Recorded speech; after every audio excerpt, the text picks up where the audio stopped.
The story begins on a quiet Friday evening when a group of students arrived at a large nature reserve for a school camping trip. It was the kind of place parents thought would be good for teenagers: a wide forest, peaceful air, and no city noise. Among the group was a girl named Mira, someone who always preferred observing things silently instead of jumping into conversations. She liked watching the details in nature, like how leaves moved differently when wind changed directions, or how animals reacted to small sounds. Everyone set up their tents in an open grassy field. Teachers gave their usual reminders about safety, staying in groups, and keeping flashlights close by. The sun set slowly, leaving a soft golden light over the trees. Some students started gathering firewood, some were laughing near the tents, and Mira sat with her notebook, sketching a bird she had spotted earlier. She wasn't lonely. In fact, she enjoyed these small moments more than loud group activities. After dinner, the group gathered around the campfire. Stories were shared, jokes were cracked, and the teachers made sure everyone felt included. Mira listened with a small smile, but her mind wandered to the forest behind them. She felt something unusual that night. She couldn't understand why. It wasn't fear, and it wasn't excitement. It was something in between, like her senses were gently tugging her towards something unknown. When the campfire started dying down, most students went to their tents.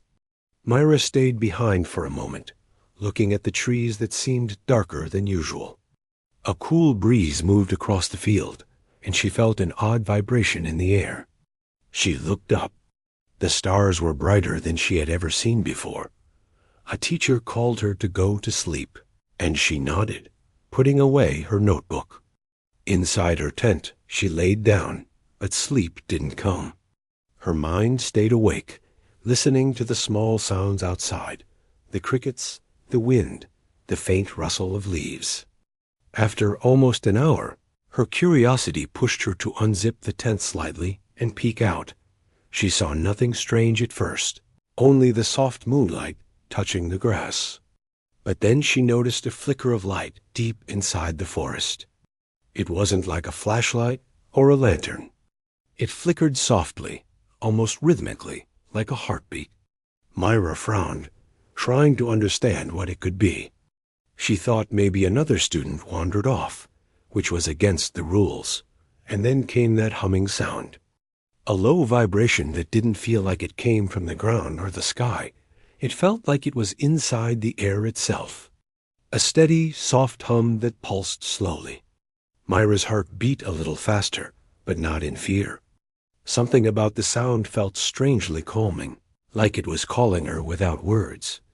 She stepped out of the tent quietly, careful not to wake anyone. The night air was colder now, and the grass felt damp beneath her shoes. She walked toward the edge of the trees, every step slow and hesitant. She wasn't planning to go far, just close enough to see what the flickering light was. But as she approached the first line of trees, the humming grew slightly louder. The light also became clearer. It wasn't coming from anything Myra recognized. It wasn't a campfire glow, and it wasn't the reflection of moonlight. It was a soft blue color, moving like a slow wave. She took another step and then stopped. That's when she noticed something odd. Everything around her felt still. The wind stopped. The insects stopped. Even the distant crackle of the leftover fire in the camp behind her disappeared. The silence was so sudden, it made her breath catch for a moment. She looked behind her, expecting to see if anyone else had noticed. But all the tents were quiet. Everyone was asleep. Myra turned back toward the forest, her eyes adjusted now.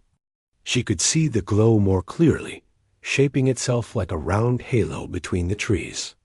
She squinted, trying to understand if her eyes were tricking her.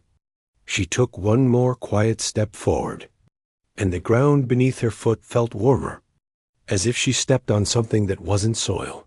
She immediately stepped back, and when she looked down, she saw a strange imprint on the ground, a perfectly smooth circle pressed into the earth. The grass inside it looked burnt, but not in a normal way. It wasn't black or brown. It was almost silver, like it had been touched by heat that wasn't fire. Mira knelt down, touched the edge of the imprint, and felt a faint warmth. Her heart thumped heavily now. She wasn't scared, but she knew this wasn't something normal. Her mind raced with possibilities, but nothing made sense. Suddenly, the humming stopped. The silence deepened again. Then, in one quick moment, a burst of light flashed so fast that Myra didn't even have time to react. Everything went white for less than 1 second, and when her vision returned, she felt weightless. She wasn't standing anymore. She wasn't on the ground. She wasn't anywhere she recognized.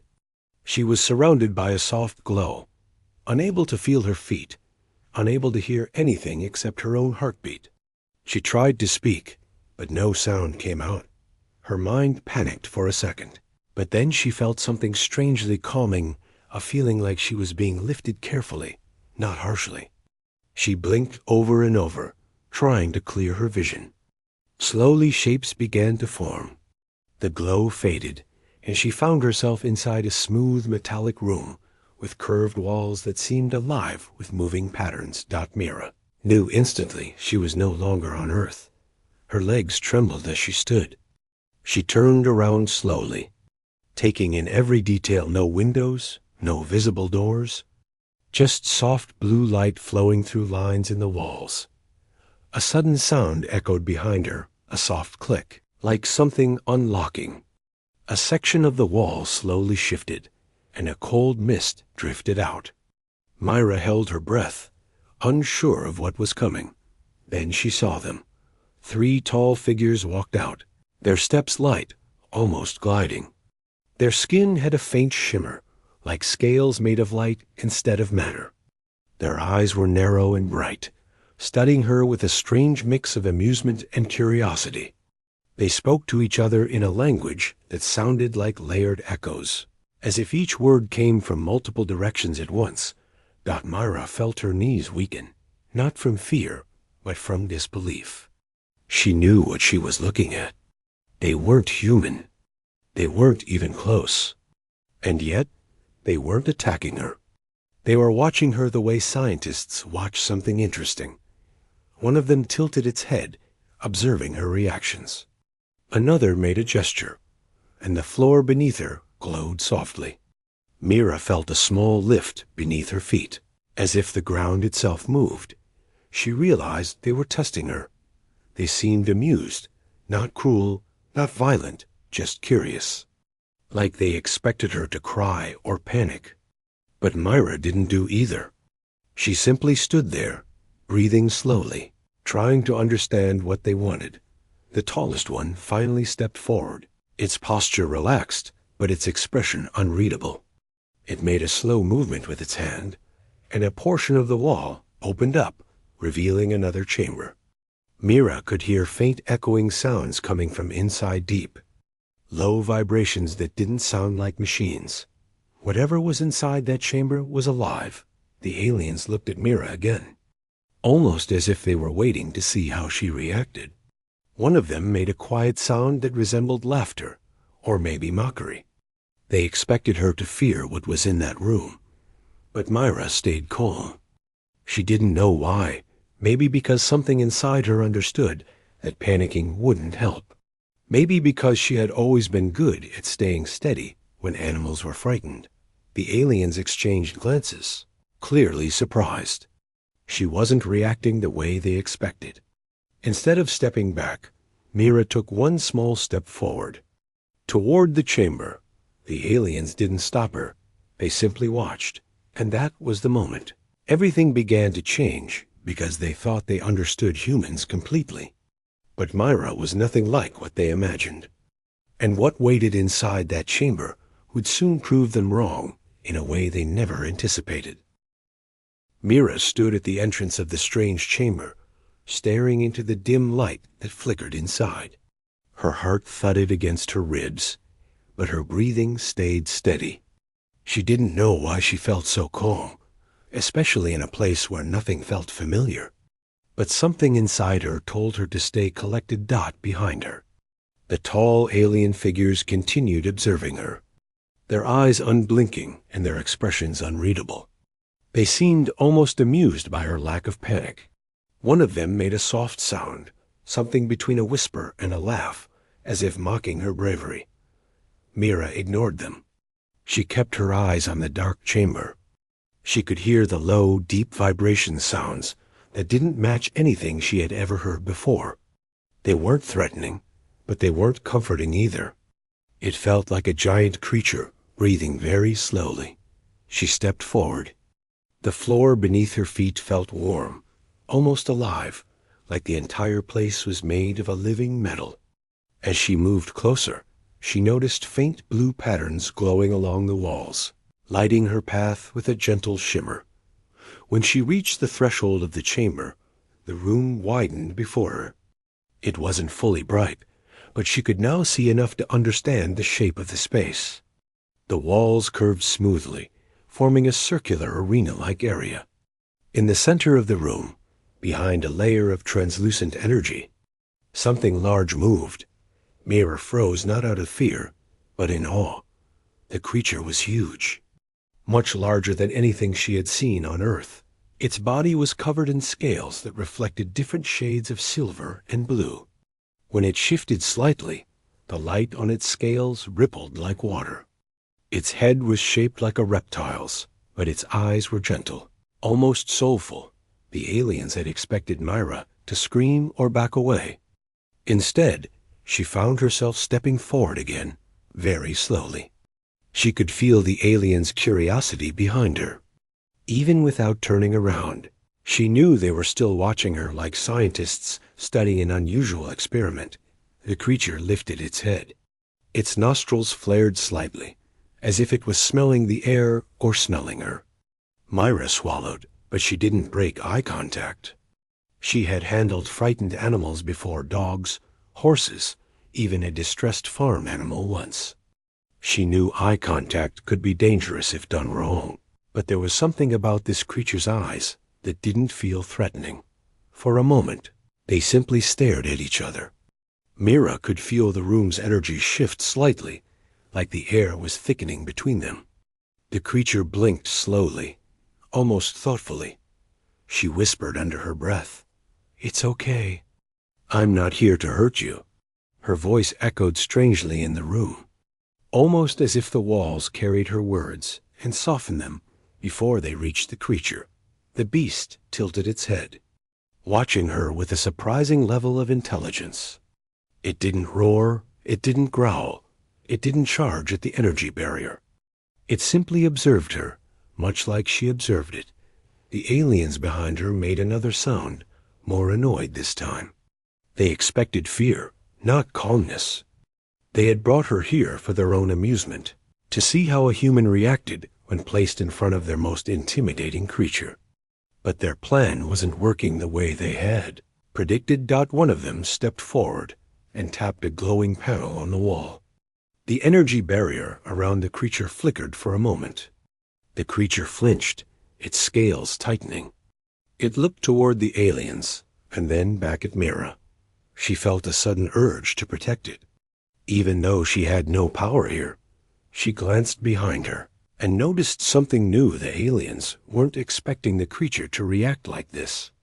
One of them leaned forward, surprised. Another tapped a different part of the panel, and the energy field changed color. Mira didn't know what they were doing, but she could tell the creature didn't like it. Its body tensed, and its breathing became faster.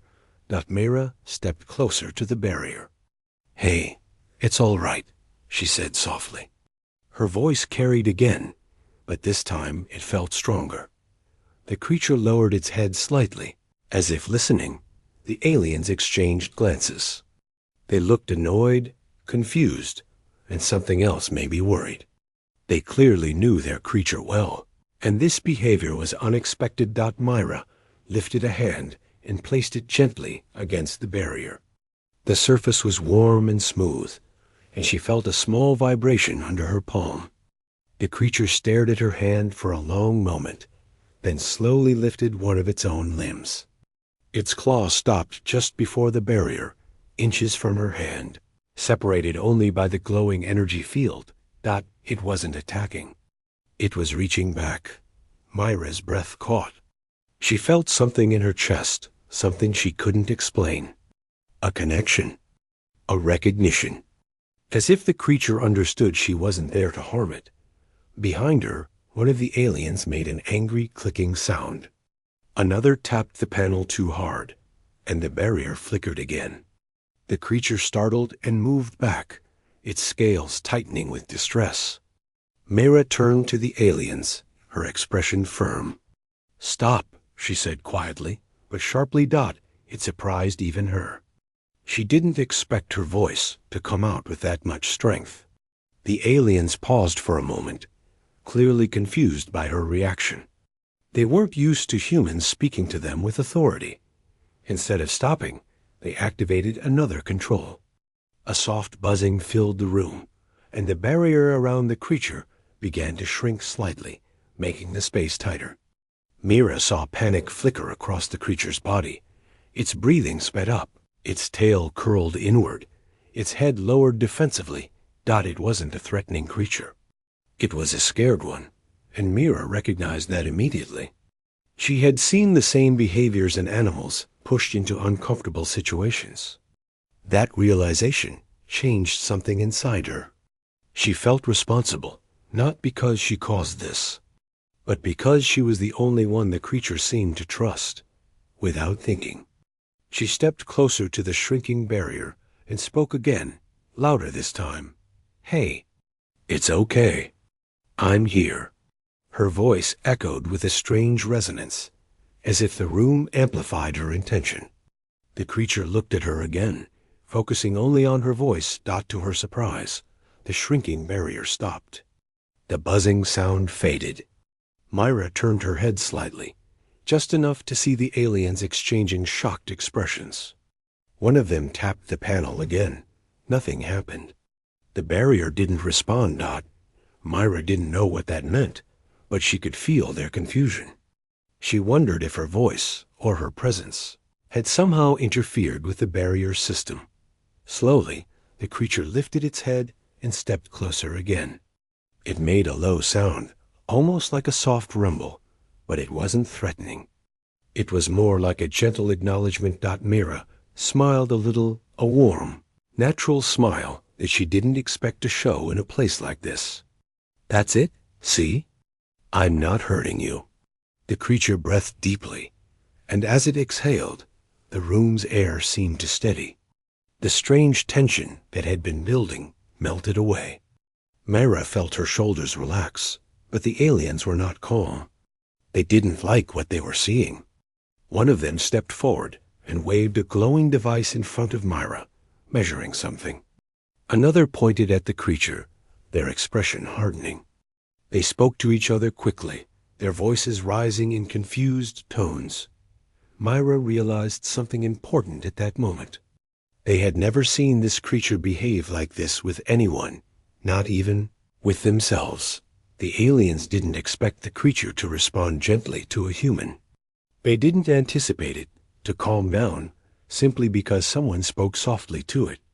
They didn't think a young girl from Earth could influence a creature they controlled with advanced technology. Myra wasn't sure how, but she knew she had done something they didn't plan for, something they didn't understand, something they didn't expect. The tallest alien stepped closer to her. It tilted its head, studying her face, trying to understand what made her different. Myra held its gaze, refusing to show fear or weakness. She didn't know what would happen next. She didn't know if they would be angry or curious, or something worse. But she did know one thing. The creature behind the barrier trusted her. And that trust was stronger than anything the aliens had prepared for. They wanted to see fear, but they saw connection instead. And from that moment onward, nothing on that ship would go the way they expected. The room felt strangely quiet after the creature calmed down. Myra stood only a few steps away from the shimmering barrier, her hand still resting lightly over the warm surface. The creature watched her closely, its eyes softer, almost curious now. She could sense that it was no longer reacting to fear, it was reacting to her presence, as if she was something familiar in a world that frightened it. Behind her, the aliens had grown restless. Their long, shimmering bodies shifted subtly, their posture tense and confused. They had expected chaos, panic, or at least an emotional breakdown from the human girl. But instead, they were watching an impossible moment unfold, one their technology could not predict. One of the aliens tried tapping the glowing panel again. The barrier crackled faintly, but didn't move. Another tapped a different part of the control, and the lights flickered overhead. The tall alien stepped closer and spoke in its layered, echoing voice, sounding almost frustrated. Myra didn't understand their words, but she understood their emotions. They were unsettled. She had done something that disrupted their control, not intentionally, but naturally. She took a slow breath and turned slightly to look at them. "Please, stop scaring it," she said softly. Her voice calm but firm, but it was strange speaking to beings who might not even understand human speech. But something in their reaction told her they understood the tone, if not the words. The tallest alien blinked slowly, studying her like she was some kind of puzzle. The creature behind the barrier made a small sound, a soft, deep rumble that traveled through the air like a vibration. Myra turned back toward it. She recognized that sound. In animals, it was a sound of discomfort mixed with trust. It was like saying, "I'm scared, but I know you're here." Myra nodded gently, not sure if the creature understood the gesture, but hoping it brought comfort anyway. "It's okay," she whispered again. "I'm right here." Something unexpected happened then. The creature's eyes glowed faintly, a soft blue that matched the lines on the room's walls. The barrier shimmered in response, flickering in rhythm with the creature's breathing. Myra's eyebrows furrowed. "Are you connected to this place?"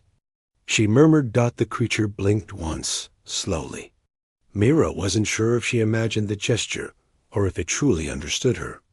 But just as she had this thought, the energy barrier dimmed for a moment and then brightened again. The aliens exchanged rapid, confused glances. Their hands moved quickly over the control panel, tapping at symbols Myra didn't understand. But no matter what they pressed, the barrier's reaction didn't follow their commands anymore. It seemed to respond to something else, something deeper. Myra took another step closer to the barrier. "Can you understand me?" she asked softly. The creature leaned forward, its large face inches from the glowing barrier. Its eyes widened slightly, and the glowing patterns on its scales brightened. Myra could see tiny details now, the delicate ridges near its eyes, the smooth texture of its scales, the way its chest rose and fell slowly. It looked powerful, but also gentle. She reached out again, touching the barrier. The creature responded by mirroring her movement, placing its claw-like limb near her hand. It wasn't violent. It was careful in a way that surprised her, as if it feared hurting her. Behind her, the aliens made another irritated sound. One of them stepped forward, pointing a long, thin device at the creature. Myra instinctively moved slightly to block the view, even though she knew that made no real difference. "No," she said quietly but with purpose. The alien froze. Its eyes narrowed. It seemed surprised that a human would speak to it with such boldness. Myra didn't flinch. She kept her gaze steady. "You don't need to do that," she said. "Just wait." The alien lowered the device slowly, still studying her with intense curiosity. Something had changed inside this room.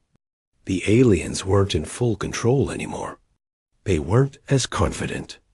And Myra, despite her fear and confusion, felt a strange sense of strength. She didn't know where it came from, but it felt real. The creature made another soft sound, one that echoed through the chamber with a gentle hum. Myra listened closely. There was emotion in that sound, Something almost like relief. She watched as the creature shifted its body slightly, revealing a small wound on its shoulder. The scales around the area were darker, and the creature moved gingerly, as if the wound had been bothering it for a long time. Myra's heart tightened. "You're hurt," she whispered. The creature lowered its head a little, almost as if acknowledging her concern. She looked back at the aliens. "Did you do that?" she asked, her tone more serious now.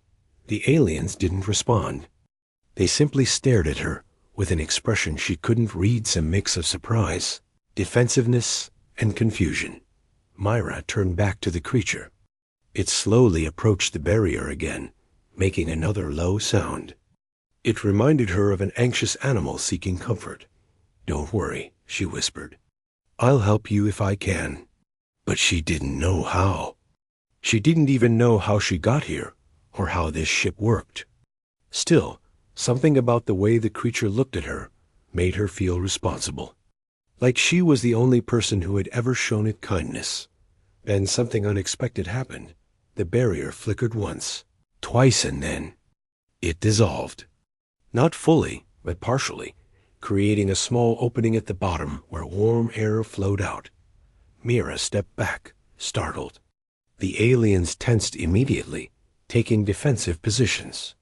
They clearly didn't expect the barrier to malfunction like this. The creature didn't charge out or act aggressively. Instead, it slowly crouched down, lowering its large head toward the opening. It didn't look at the aliens. It looked directly at Myra. Myra's breath caught. She wasn't afraid. She was surprised, because she could see trust in its eyes. The creature pushed its nose gently through the opening, stopping just inches away from her feet. It wasn't attacking. It was reaching out. Myra slowly knelt down, moving carefully.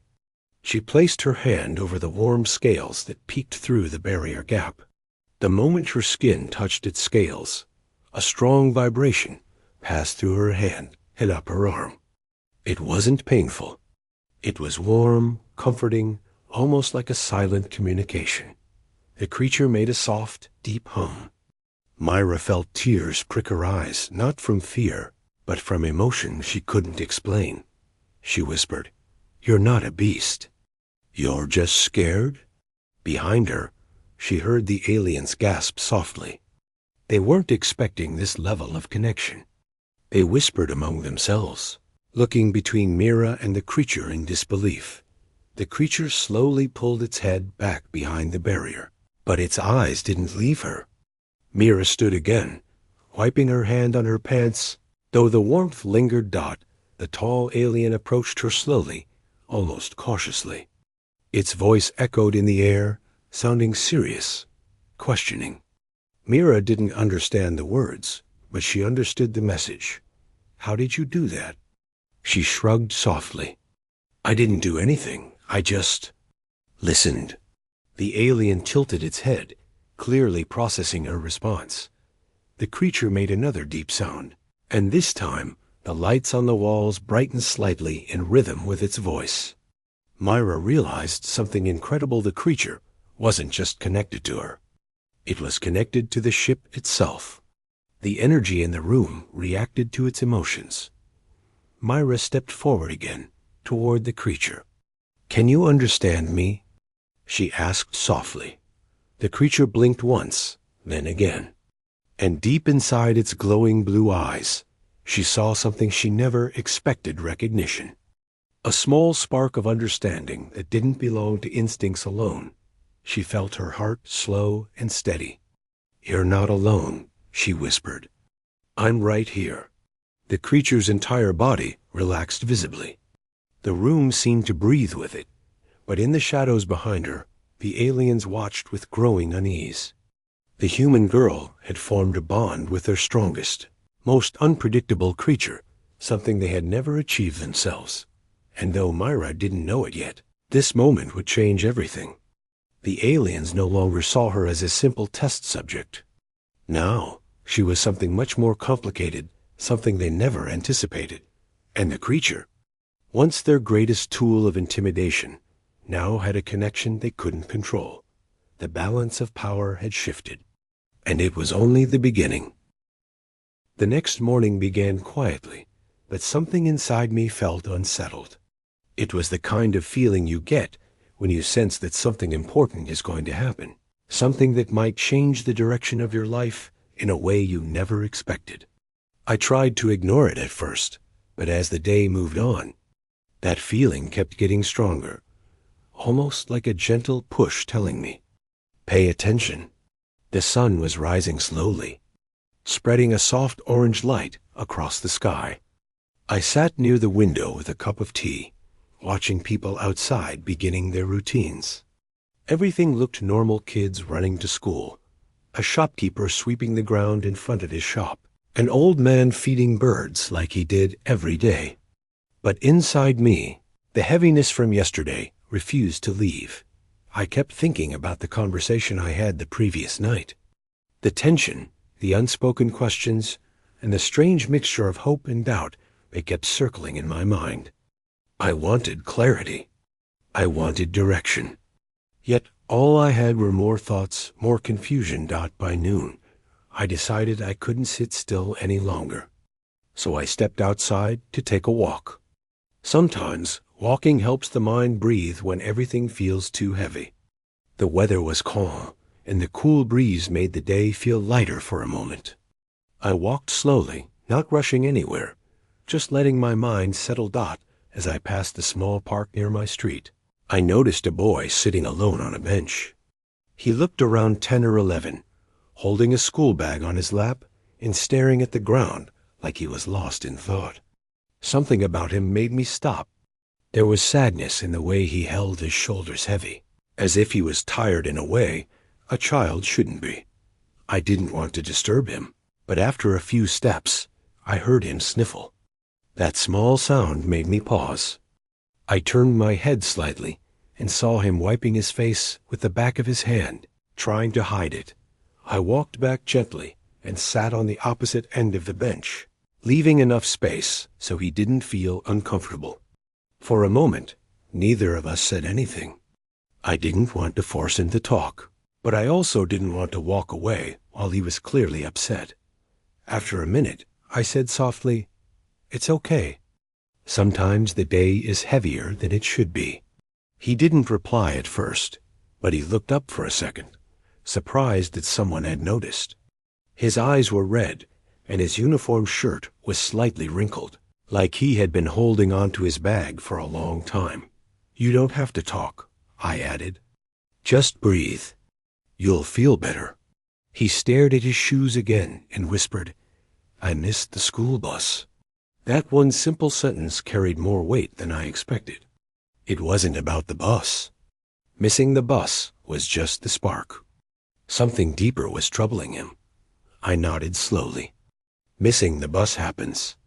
But you look like there's more on your mind." He let out a small sigh, the kind that escapes when someone has been holding too much inside. "My teacher got upset yesterday," he said quietly. "I tried to explain something, but she didn't listen. And now I'm scared to go today." His worry felt so familiar.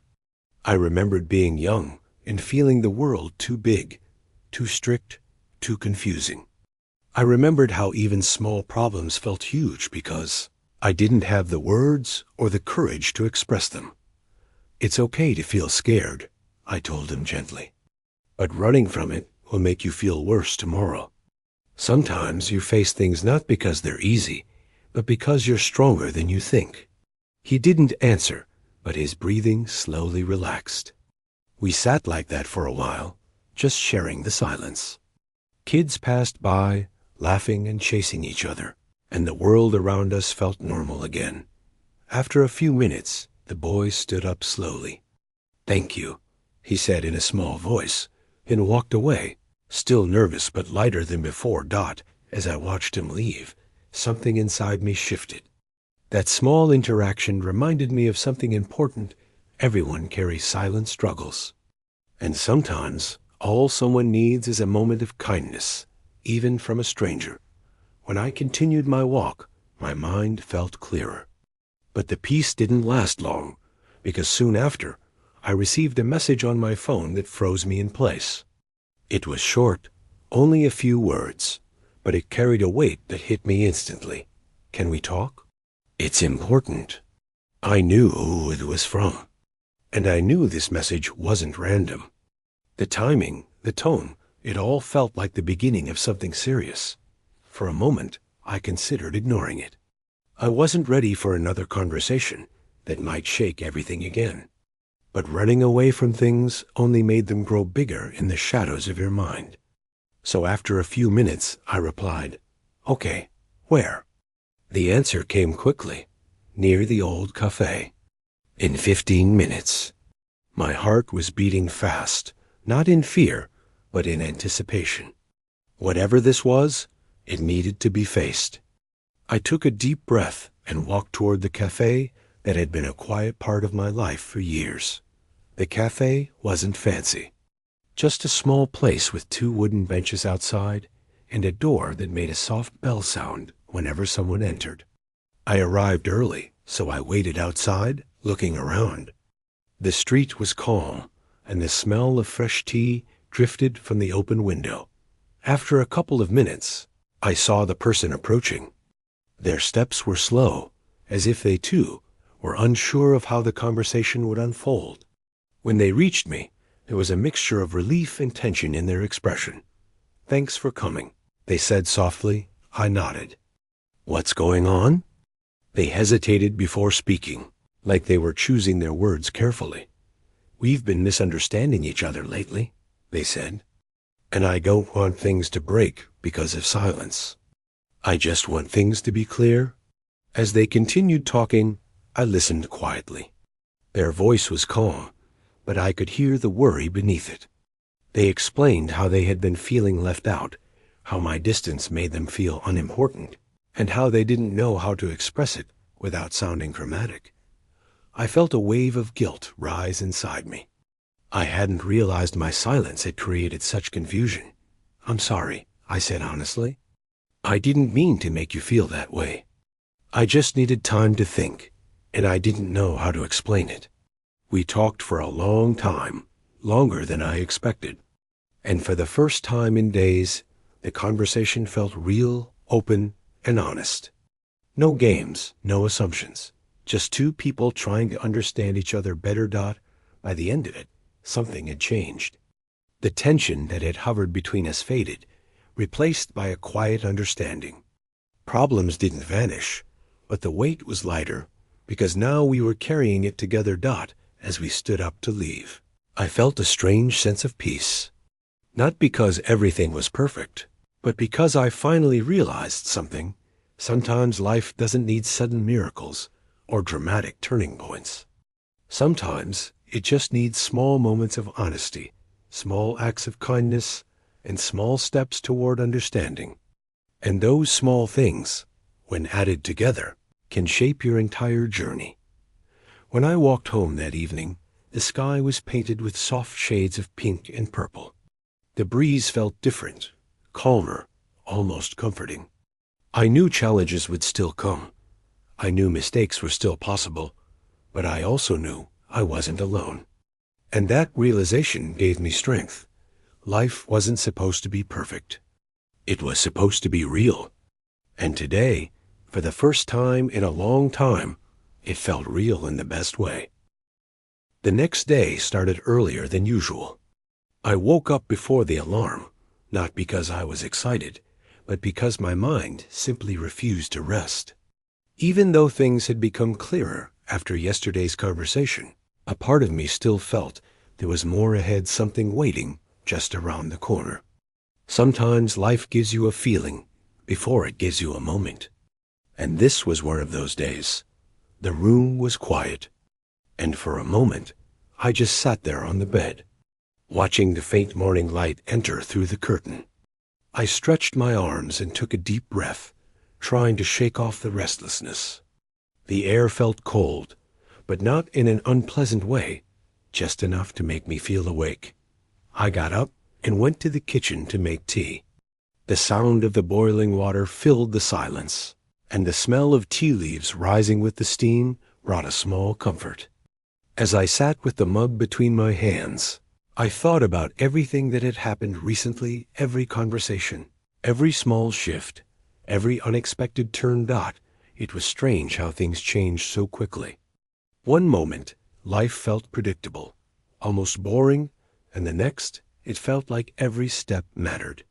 I didn't know whether to feel grateful or confused, but I knew one thing for sure. Something inside me had started to grow. Maybe it was courage. Maybe understanding. Maybe both. By the time I finished my tea, the sun had risen fully, and the world outside had woken up. I decided to step out again, partly because I needed fresh air, and partly because sitting inside made my thoughts feel heavier. The streets were lively today. A group of school kids walked together, talking loudly and laughing. A street vendor arranged his fruits neatly on the cart as he waited for customers. A woman watered the small plants in front of her house, humming a tune. Everything seemed normal, yet every small detail looked sharper, clearer, as if I was seeing the world with new eyes. I walked slowly, not rushing anywhere. My footsteps felt lighter, even though my mind was still full. A small part of me was waiting, expecting something meaningful to happen, though I didn't know what. When I reached the same park I had visited yesterday, I stopped for a moment. I didn't plan to go inside, but my feet led me there anyway, almost on their own. The trees looked greener today. The benches were still empty this early, and the soft sound of birds singing made the place feel peaceful. I walked until I reached the bench where the boy had been sitting the previous day. For a moment, I wondered how he was doing. I hoped he had gone to school. I hoped he felt a little braver. Funny how a complete stranger can leave such a strong mark on your heart. I sat down for a few minutes, letting the quiet surroundings calm my mind. But before I could settle fully, my phone buzzed. It was a message again, but not from the same person as yesterday. This time, it was someone I hadn't heard from in a long while. The message was short. I need to meet you today. It's important. I stared at that message for a long time. Another important talk. Another piece of the puzzle. It felt like the universe had decided to pick these days to shake me awake. The sender wasn't someone I expected to hear from again so soon. Things between us had become complicated months ago, and we had slowly drifted apart, not with anger, but with silence. Sometimes silence is louder than arguments, and ours had stretched too long. I typed back, "Okay, where should we meet?" The reply came almost instantly, near the river walkway.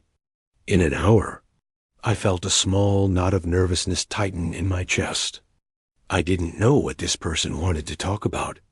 I didn't know if it would bring comfort or confusion. But I had learned something important recently. Avoiding conversations doesn't save you from pain. It only strengthens it. So I stood up from the bench, dusted off my clothes, and started walking back.